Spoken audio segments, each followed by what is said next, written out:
নিজে মাছ দিয়ে রাঁধিলেও মজা, গরু গোস্ত দিয়ে রাঁধিলেও মজা। দাম 50 টাকা।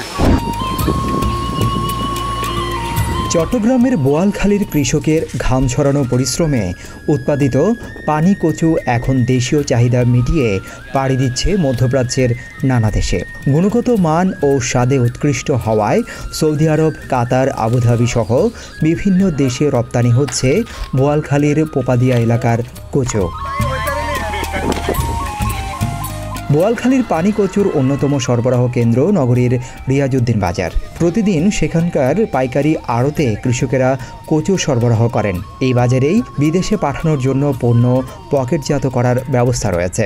এরপর নির্দিষ্ট গন্তব্যে তা বিমানে করে রপ্তানি করা হয়। হসুয়াতে ওই যদি 12 গানি থেকে পুঁজি গেছে প্রায় 7 লাখ টাকা। যদি সই সালামত সবগুলো বিক্রি করতে পারে তাহলে আসবে 10 থেকে 11 লাখ টাকা।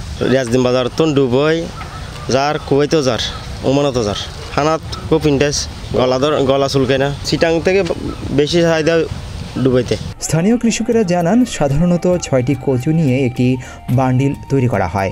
বড় বান্ডিল বিক্রি হয় 250 থেকে 300 টাকায়, আর ছোটগুলো 120 থেকে 150 টাকায়। এই কচু খেতে সুস্বাদু এবং গলা চুলকায় না বলেই বিদেশি বাজারে এর চাহিদা দিন দিন বাড়ছে। তবে সম্প্রতি সরকারের পরিবর্তনের কারণে রপ্তানির গতিতে কিছুটা সমস্যা হচ্ছে। আগের মতো প্রতিদিন পিকআপে মাল পাঠানো যাচ্ছে না। 15-16 মতো করছি কচু ইয়েন কিনি লই দি এই 1,05,000 টাকা দি তা লাভ হবে বলে দিলি। কচু বড় আছে যদি 300-350 টাকা পাই তো লাভ হবে। বেতন কীরকম? বেতন এক বান্ডিল 300, 350, 250 এক বান্ডিল আছে 1,05,000 টাকা কিনি 2 লাখ 2.5 লাখ তো দেবো। এটা খামার বেতন আছে না। পানি কচু এটা জাত ভালো, মানে খাবার সুস্বাদু বেশি, এই জন্য বিদেশ সাপ্লাই হয়।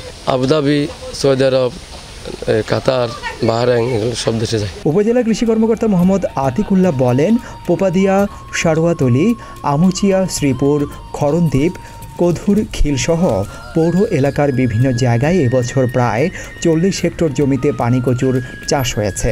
রোগবালাই কম, খরচ কম এবং ফলন ভালো হওয়ায় কৃষকেরা কচু চাষে আগ্রহী হচ্ছেন। তিনি আরও জানান, বর্ষাকাল পানি কচুর জন্য উপযুক্ত সময়, কারণ এ সময় জমিতে পানি জমে থাকে এবং অন্যান্য সবজি অতিবৃষ্টিতে ক্ষতিগ্রস্ত হলেও পানি কচু সহজেই টিকে যায় ও বাজারে সরবরাহ নিশ্চিত হয়।